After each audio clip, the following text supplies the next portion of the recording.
Assalamualaikum warahmatullahi wabarakatuh, Sobat RH sekalian. Jumpa lagi kita di channel yang keren ini, Keren Cadas. Ini go live ya. Hanya memang tidak live langsung, di delay sebentar, tetapi ini uncut. Sobat RH sekalian, kita tahu bahwa hari ini ada keputusan besar yang diambil oleh pemerintah. Menyenangkan sebagian pihak, pasti menyengsarakan sebagian pihak yang lain ya. Tergantung dari mana kita memandangnya dan melihatnya. Dan ya akhirnya kita bicara soal pengelompokan politik juga akhirnya. Tapi saya mau membacakan keputusan bersama Menteri Dalam Negeri Republik Indonesia, Menteri Hukum dan Hak Asasi Manusia Republik Indonesia, Menteri Komunikasi dan Informatika Republik Indonesia, Jaksa Agung Republik Indonesia, Kepala Kepolisian Negara Republik Indonesia, Kepala Badan Nasional Penanggulangan Terorisme nomor 220/4780 tahun 2020, nomor dan seterusnya ya, tentang larangan kegiatan penggunaan simbol dan atribut serta penghentian kegiatan Front Pembela Islam. Salah apa dia ya? Menteri Dalam Negeri Republik Indonesia, Menteri Hukum dan Hak Asasi Manusia Republik Indonesia, Menteri Komunikasi dan Informatika Republik Indonesia, Jaksa Agung Republik Indonesia, Kepala Kepolisian Negara Republik Indonesia, Kepala Badan Nasional Penanggulangan Terorisme menimbang A. Bahwa untuk menjaga eksistensi ideologi dan konsensus dasar bernegara, yaitu Pancasila, Undang-Undang Dasar Negara Republik Indonesia tahun 1945, Keutuhan Negara Kesatuan Republik Indonesia dan Bhinneka Tunggal Ika, telah diterbitkan Undang-Undang Nomor 17 Tahun 2013 tentang Organisasi Kemasyarakatan, sebagaimana telah diubah dengan Undang-Undang Nomor 16 Tahun 2017 tentang penetapan peraturan pemerintah pengganti Undang-Undang Nomor 2 Tahun 2017 tentang perubahan atas Undang-Undang Nomor 17 Tahun 2013 tentang organisasi kemasyarakatan menjadi undang-undang. B. Bahwa isi anggaran dasar FPI bertentangan dengan pasal 2 Undang-Undang Nomor 17 Tahun 2013 tentang organisasi kemasyarakatan sebagaimana telah diubah dengan Undang-Undang Nomor 16 Tahun 2017 tentang penetapan peraturan pemerintah pengganti Undang-Undang Nomor 2 Tahun 2017 tentang perubahan atas Undang-Undang Nomor 17 Tahun 2013 tentang organisasi kemasyarakatan menjadi undang-undang. Bahwa keputusan Menteri Dalam Negeri Nomor 010000 dan seterusnya tanggal 20 Juni 2014 tentang surat keterangan terdaftar SKT Front Pembela Islam sebagai organisasi kemasyarakatan berlaku sampai tanggal 20 Juni 2019 dan sampai saat ini FPI belum memenuhi persyaratan untuk memperpanjang SKT tersebut. Oleh sebab itu secara de jure terhitung mulai tanggal 21 Juni 2019 FPI dianggap bubar. Bahwa kegiatan organisasi kemasyarakatan tidak boleh bertentangan dengan pasal 5 huruf G, pasal 6 huruf F, pasal 21 huruf B dan D, pasal 59 ayat 3 huruf A, C, D, pasal 59 ayat 4 huruf C dan pasal 82A Undang-Undang Nomor 17 Tahun 2013 tentang organisasi kemasyarakatan sebagaimana telah diubah dengan Undang-Undang Nomor 16 Tahun 2017 tentang penetapan peraturan pemerintah pengganti Undang-Undang Nomor 2 Tahun 2017 tentang perubahan atas Undang-Undang Nomor 17 Tahun 2013 tentang organisasi kemasyarakatan menjadi undang-undang. Bahwa pengurus dan atau anggota FPI maupun yang pernah bergabung dengan FPI berdasarkan data sebanyak 35 orang terlibat tindak pidana terorisme dan 29 orang diantaranya telah dijatuhi pidana. Di samping itu sejumlah 206 orang terlibat berbagai tindak pidana umum lainnya dan 100 orang diantaranya telah dijatuhi pidana. Bahwa jika menurut penilaian atau dugaannya sendiri terjadi pelanggaran ketentuan hukum, maka pengurus dan atau anggota FPI kerap kali melakukan berbagai tindakan razia sweeping di tengah-tengah masyarakat yang sebenarnya hal tersebut menjadi tugas dan wewenang aparat penegak hukum. Berdasarkan pertimbangan sebagaimana dimaksud dalam huruf A sampai dengan huruf F, perlu menetapkan keputusan bersama Menteri Dalam Negeri Republik Indonesia, Menteri Hukum dan Hak Asasi Manusia Republik Indonesia, Menteri Komunikasi dan Informatika Republik Indonesia, Jaksa Agung Republik Indonesia, Kepala Kepolisian Negara Republik Indonesia, Kepala Badan Nasional Penanggulangan Terorisme tentang larangan kegiatan, penggunaan simbol dan atribut serta penghentian kegiatan Front Pembela Islam. Mengingat Pasal 28, Pasal 28C ayat 2, Pasal 28E ayat 3, dan Pasal 28J Undang-Undang Dasar Negara Republik Indonesia tahun 1945. Undang-Undang nomor 39 tentang tahun 1999 tentang Hak Asasi Manusia, Lembaran Negara Republik Indonesia tahun 1999 nomor 165, tambahan Lembaran Negara Republik Indonesia nomor 3886. Luar biasa ya, mengingat konstitusi juga. Undang-Undang nomor 23 tahun 2014 tentang pemerintahan daerah, sebagaimana telah beberapa kali diubah, terakhir dengan Undang-Undang nomor 9 tahun 2015 tentang perubahan kedua atas Undang-Undang nomor 23 tahun 2014 tentang pemerintahan daerah. Undang-Undang nomor 17 tahun 2013 tentang organisasi kemasyarakatan, sebagaimana telah diubah dengan Undang-Undang nomor 16 tahun 2017 tentang penetapan peraturan pemerintah pengganti Undang-Undang nomor 2 tahun 2017 tentang perubahan atas Undang-Undang nomor 17 tahun 2013 tentang organisasi kemasyarakatan.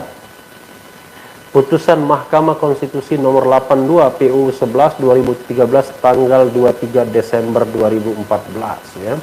Nanti saatnya kita akan ulas satu-satu ya, Sobat RH sekalian. Tapi kita bacakan dulu ya. Memutuskan menetapkan keputusan bersama Menteri Dalam Negeri Republik Indonesia, Menteri Hukum dan Hak Asasi Manusia Republik Indonesia, Menteri Komunikasi dan Informatika Republik Indonesia, Jaksa Agung Republik Indonesia, Kepala Kepolisian Negara Republik Indonesia, Kepala Badan Nasional Penanggulangan Terorisme tentang larangan kegiatan penggunaan simbol dan atribut serta penghentian kegiatan Front Pembela Islam. Kesatu, menyatakan Front Pembela Islam adalah organisasi yang tidak terdaftar sebagai organisasi kemasyarakatan sebagaimana diatur dalam peraturan perundang-undangan, sehingga secara de jure telah bubar sebagai organisasi kemasyarakatan. Front Pembela Islam sebagai organisasi kemasyarakatan yang secara de jure telah bubar, pada kenyataannya masih terus melakukan berbagai kegiatan yang mengganggu ketentraman, ketertiban umum dan bertentangan dengan hukum. Ketiga, melarang dilakukannya kegiatan penggunaan simbol dan atribut Front Pembela Islam dalam wilayah hukum Negara Kesatuan Republik Indonesia.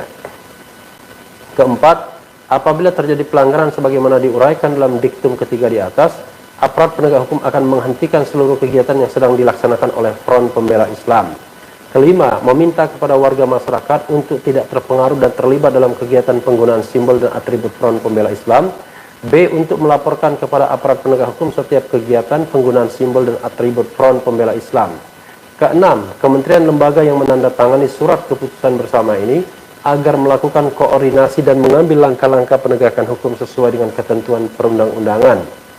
Keputusan bersama ini mulai berlaku pada tanggal ditetapkan di Jakarta pada tanggal 30 Desember 2020. Menteri Dalam Negeri Republik Indonesia Muhammad Tito Karnavian, Menteri Hukum dan HAM Republik Indonesia Yasona Halauli, Menteri Komunikasi dan Informatika Republik Indonesia Johnny G. Plate, Jaksa Agung Republik Indonesia Burhanuddin, Kepala Kepolisian Negara Republik Indonesia Jenderal Polisi Idam Aziz, Kepala Badan Nasional Penanggulangan Terorisme Boy Rafli Amar.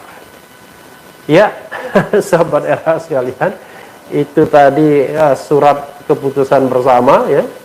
Luar biasa betapa terhormatnya Front Pembela Islam, karena keputusan untuk melarangnya sebagai sebuah organisasi itu harus melibatkan 1, 2, 3, 4, 5, 6 ya. Jadi melibatkan 6 pejabat menteri atau setingkat menteri. Yang kurang ini menteri pertahanan sebenarnya. Mungkin Menteri Pertahanan diajak tapi tidak mau ya. Paling tidak lebih aman kalau tidak ngomong, barangkali begitu. Tapi memang ada beberapa hal yang kita harus garis bawahi, Sobat RH sekalian. Nanti satu-satu kita akan bahas ya. Tapi begini, bersikap adil itu memang tidak mudah. Satu, Yang kedua, bersikap adil itu memang tidak mudah, ya sama. Yang ketiga, bersikap adil itu memang tidak mudah.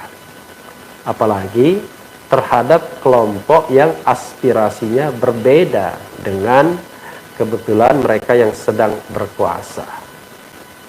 Jadi kita harus pahami bahwa memang FPI ini adalah kelompok yang selalu kerap berbeda pendapat dengan pemerintah. Kalau 6 yang begini, kenapa tidak mengeluarkan keputusan presiden saja sekalian? Agar kemudian biar jelas bahwa yang menghendaki pembubaran FPI adalah Presiden Republik Indonesia. Saya lihat misalnya alasan mengenai ini ya, kita hormati keputusan bersama ini, tetapi menurut saya ada satu atau dua hal yang harus dibahas dalam kesempatan ini ya, Sobat Era sekalian. Nanti kita akan lanjutkan lagi. Misalnya begini, bahwa dikatakan bahwa menyatakan Front Pembela Islam adalah organisasi yang tidak terdaftar sebagai organisasi kemasyarakatan, sebagaimana diatur dalam peraturan perundang-undangan, sehingga de jure telah bubar sebagai organisasi kemasyarakatan. Menurut saya, diktum 1 memutuskan ini bermasalah dari sisi hukum. Karena kenapa? Organisasi kemasyarakatan eksistensinya itu tidak bergantung, tidak digantungkan pada pendaftaran. Tidak terdaftarnya sebuah organisasi kemasyarakatan tidak berarti organisasi itu bubar secara de jure. Kecuali organisasi itu sendiri yang membubarkan diri atau memang dibubarkan atau dilarang oleh pemerintah. Jadi kalau dikatakan ketika tanggal 20 Juni 2019 belum mendapatkan izin perpanjangan pendaftaran SKT, surat keterangan terdaftar, maka sesungguhnya itu tidak menentukan eksistensi organisasi ini secara de jure. Karena sekali lagi, bahwa eksistensi sebuah ormas tidak bergantung pada pendaftaran. Kalau bergantung pada pendaftaran, maka akan terjadi hal yang luar biasa bahwa pemerintah bisa menentukan ormas mana yang bisa bertahan, mana yang tidak bisa bertahan. Justru ini bertentangan dengan konstitusi mengenai hak atau mengenai hak kebebasan berserikat, berkumpul, mengeluarkan pendapat baik secara lisan maupun tulisan. Jadi itu satu, Sobat Era sekalian ya.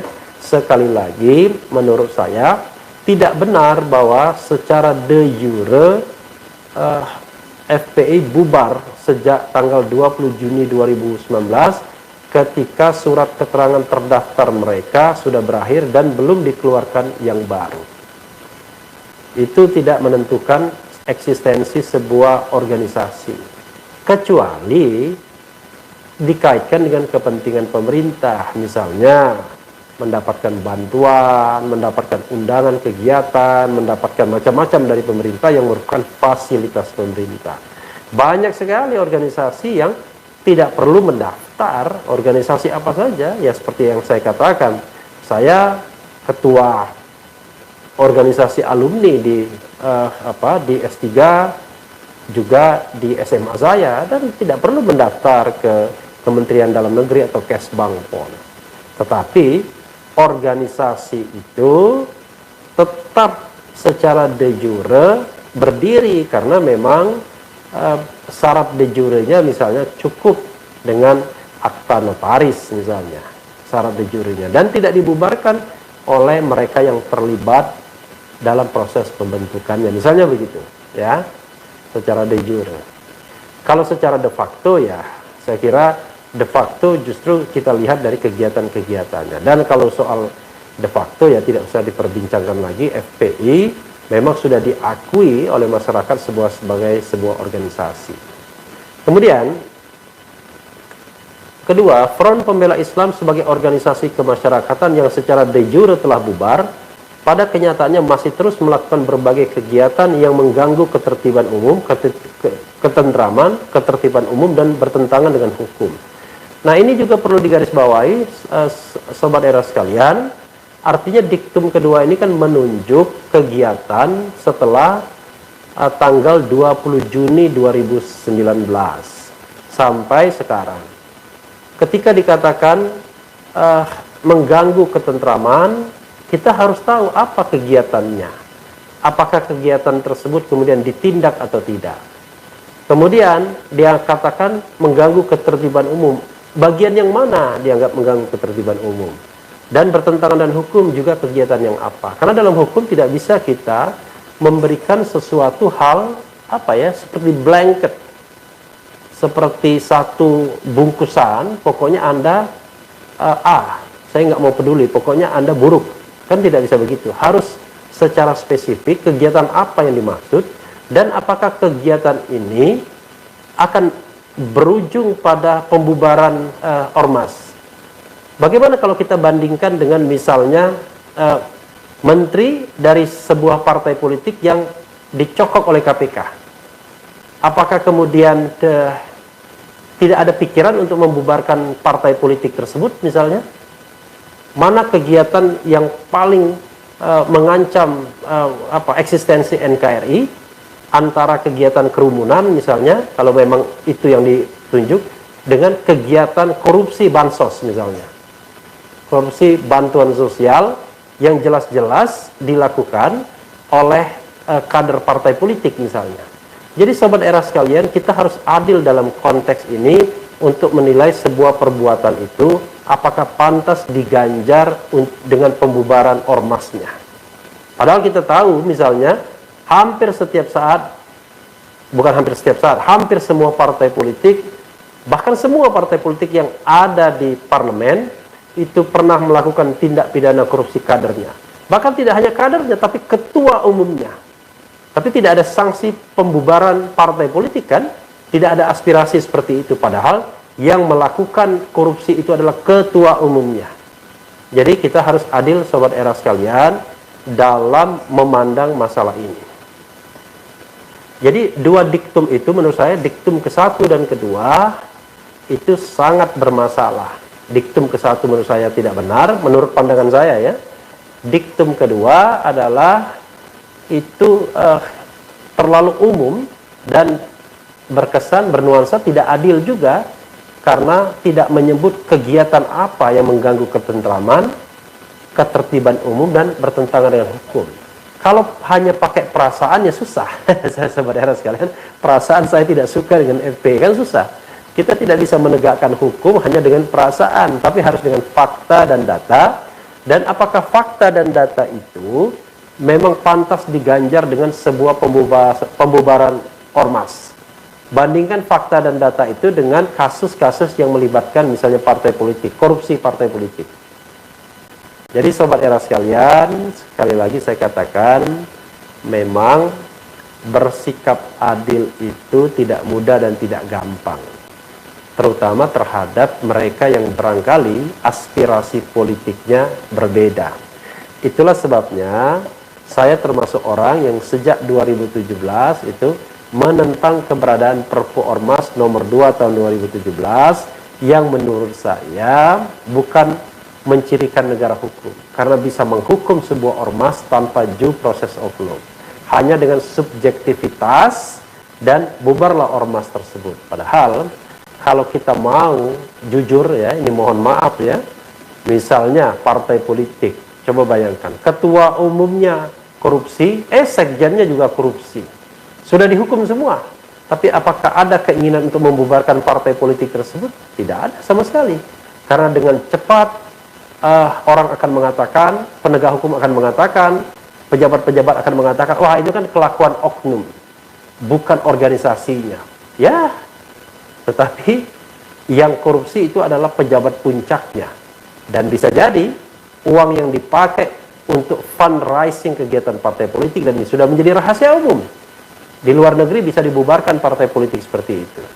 Jadi sobat era sekalian, sekali lagi, kalau kita mau konsisten harusnya kita lebih mensasar kejadian-kejadian, peristiwa-peristiwa seperti korupsi yang menggurita, yang menggunakan kekuasaan di partai politik. Dan kalau terbukti memang inner circle melakukan korupsi dan uang korupsi itu digunakan untuk kegiatan partai politik, maka cukup alasan membubarkan partai politik tersebut harusnya. Paling tidak disamakan dengan pembubaran sebuah korporasi. Pembubaran permanen oleh Mahkamah Konstitusi, oke, tapi ini mungkin bisa dengan sistem banning, yaitu dilarang mengikuti kegiatan selama 5 tahun atau selama beberapa tahun, agar akhirnya partai politik itu bubar dengan sendirinya. Ya, Sobat Era sekalian, mudah-mudahan ini memberikan sedikit perspektif. Nanti kita akan bahas lebih jauh lagi mengenai hal ini. Yang penting tetap di channel ini, karena di channel ini Anda akan dirayu, ditipu, dibaperin, dicecar, diuber pula di jalur khusus. Karena channel ini adalah channel yang mengancam, memeras, dan membenci. Jangan lupa subscribe, like, comment, and share. Ciao.